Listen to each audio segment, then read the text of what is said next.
सूरत के कवास में 9 साल के बच्चे पर कुत्ते का भयानक हमला। पालतू कुत्ते ने पार्किंग में बच्चे का बायां कंधा नोच लिया। मौके पर पहुंचे लोगों ने कुत्ते के मुंह से बच्चे को बचाया। घायल बालक मयूर को 108 के माध्यम से उपचार के लिए नवी सिविल अस्पताल पहुंचाया गया। मयूर कक्षा 4 का छात्र है। आप देख रहे हो गुजरात इंडिया न्यूज, सपना राजपूत के साथ।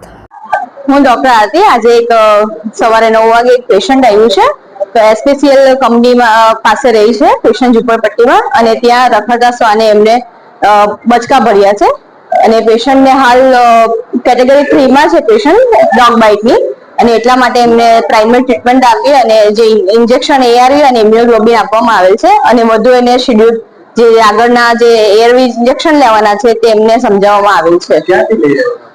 એસપીસીએલ કંપની પાસેથી બાળક ત્યાં કઈ વોશરૂમ જવા માટે ગયું હતું, અને ત્યાં રખડતા શ્વાને એમને બચકા ભર્યા છે। બાળકની ઉંમર 8 વર્ષની આસપાસ છે।